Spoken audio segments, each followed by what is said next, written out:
Bro. Psst. Bro. Bro. Kumilos kayo bro. Doon kayo, doon kayo. Doon kayo dadaan. Huwag lang magpa ano bro. Bro. Psst. Ayaw pa halata. Huwag kang pahalata ah.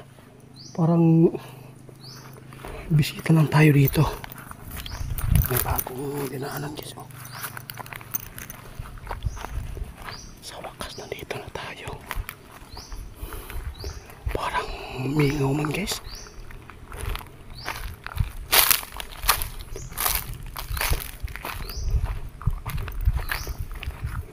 Walang tao.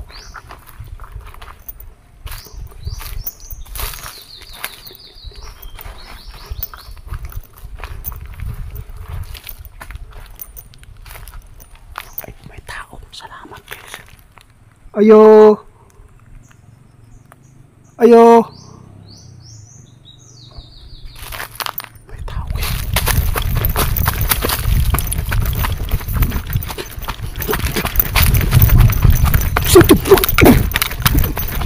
Bro, ay bro. Guys, update po guys. Salamat po guys no, sa meron pong nakapag-chat po sa atin ngayon. Sa wakas guys, meron na po tayong matuntun ngayon guys. Dito sa area ito, malapit lang po tayo dito no.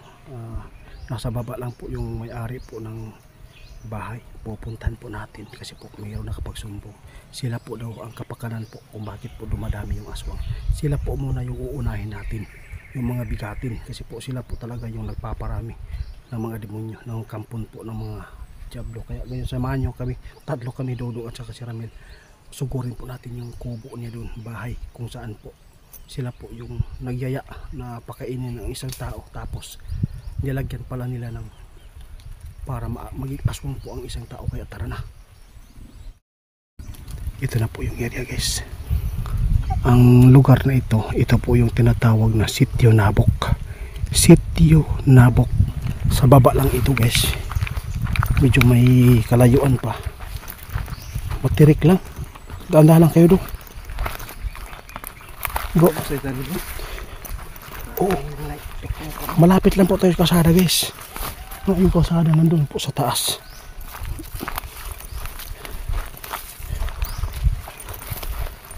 Dapat natin sila mahuli bro, kasi sila po yung kapakan, sila po talaga yung ano, nagpaparami po ng mga aswang, kaya hindi maubos-ubos. Dapat po unahin po natin sila before po yung mga nahawaan nila.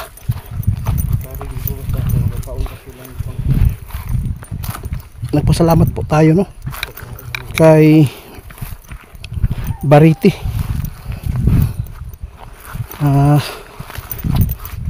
Nag-chat po siya sa atin guys na dito po sa area ito, dito po yung tinuro kahapon, kaya punta namin.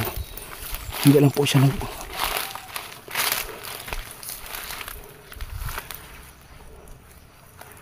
bro ay lagay paspasahin na hindi, huwag maingay ah. Guys, dito na tayo guys, malapit na po tayo bro. Doon kayo magdaan ni Dodong ha, para libutin natin yung tao dito. Huwag kayong susugod agad ha. Titingnan po natin yung paligid, baka po marami sila, maalanganin kayo ni Dodong. Guys, ito yung area guys, napakalaking area. Ang dami na po nilang nahawaan ng mga trabante guys.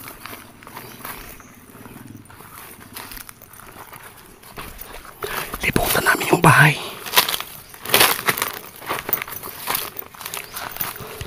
Sana po may tao dito, yung mga taong demonyo, kasi malakas din sila yung pang-amoy nila guys. Kahit malayo tayo, nadidetect po nila, lalo pag meron sila mga langis na bumubula. Hindi lang po tayo may langis, titingnan natin yung langis natin guys.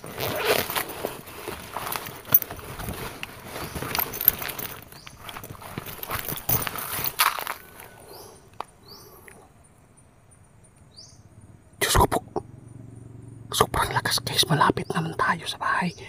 May tao dyan, may tao pa tayo dito. Yung sila Ramil at saka si Dodong nandun po.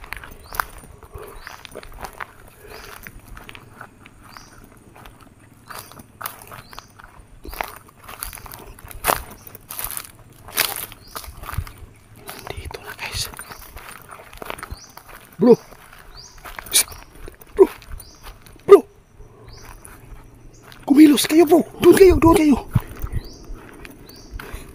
Doon kayo dadaan. Huwag lang magpa, ano bro? Bro. Psst. Ayaw pa halata. Huwag kang pahalata ah. Parang bisita lang tayo dito. May bagong dinaanan guys. Oh. Sa wakas nandito na tayo. Parang mingaw man guys.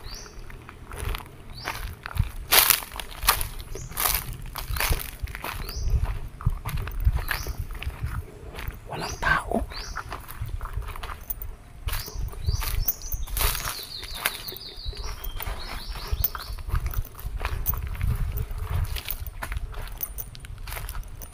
Ay, may tao. Salamat guys.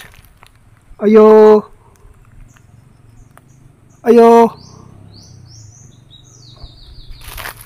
May tao eh.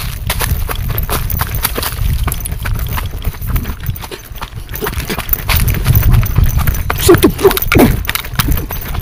Bro, ay bro.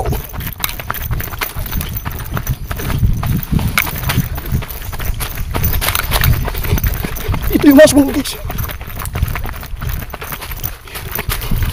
Sino?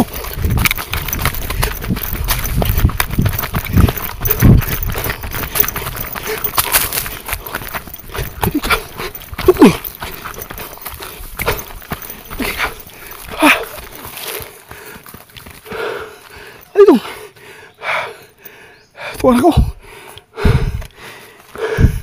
Sila mag-isa dito guys.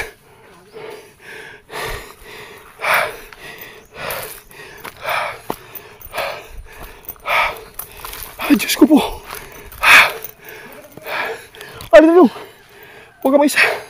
Malakas. Natulog mo? Tulog na, bantayan ta. Ato siya bro. Dilibi. O bali nung. Para akong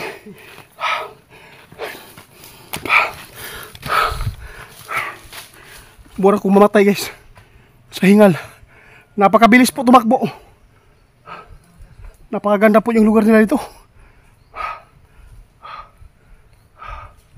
Ay Diyos ko.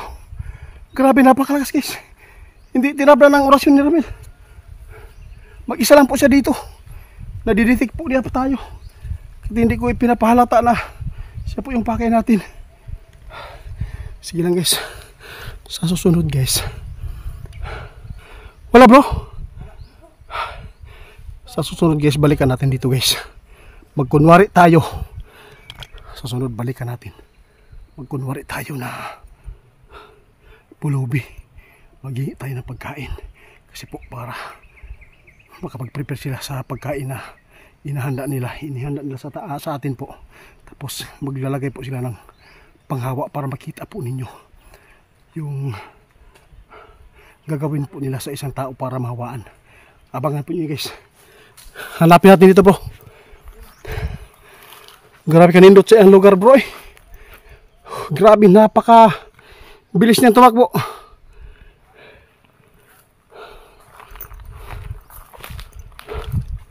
Sana hanapin natin.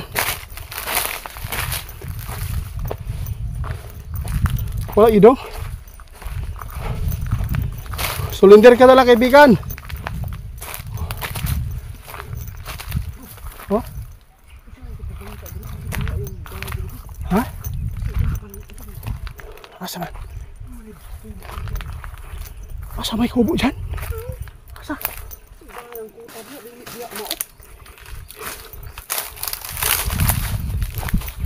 Ay, nako.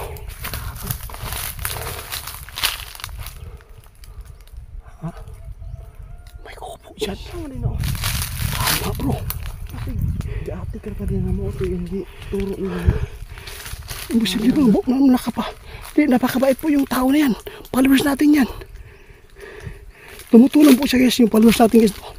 Tumutulong po sila na kung sino po yung nababalita na nanghawa po ng pagkaaswang. Ito po. Ha? Wala man. Wala eh. Tingnan natin dyan pa. Oh. Baka sa papak pa. Tawa yun ang bahay. Ay, bahay guys. Oh. Bro, alam kong nakikita po ninyo kami dito. Kung ikaw man ang naghawa sa mga inosente dito na trabahante mo, mas maganda pa mag-surrender na lang ka. Huwag mong paabutin ba na mabibiktima pa kayo, mapatay. Dami na siguro mga tao na naging aswang dito sa area ito guys, dahil po sa kanang tawag sa hornal bitaw, gipakaon sila sa naihawa guys. Pasensya na kayo guys, no? Bro, yung nag-review sa atin, pasensya na. Hindi po namin nahuli. Kasi nagkunwari sana kami na bisita para po. Mali lang kami.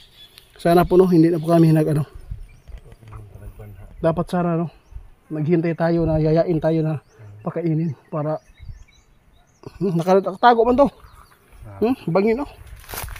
Basta-basta. Tingnan nyo guys. Sa kahabol po namin guys. Muntikan pa kami dito guys. Surrender yung unta na. Kanawa guys.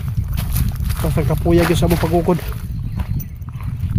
Ganito po yung ano, nanghahawa po ng isang inosente. Puputuloy natin bro. Hanapin natin dito. Dito tayo mawala ng pag-asa. Ito po yung pakay natin dito eh. Doon tayo sa baba, baka nandun. Sabay sapa ba? Ato ta? Ha? Pasinaan diha. Guys, puntahan po namin guys, kahit po mahirap. Sige lang, at least po maano natin.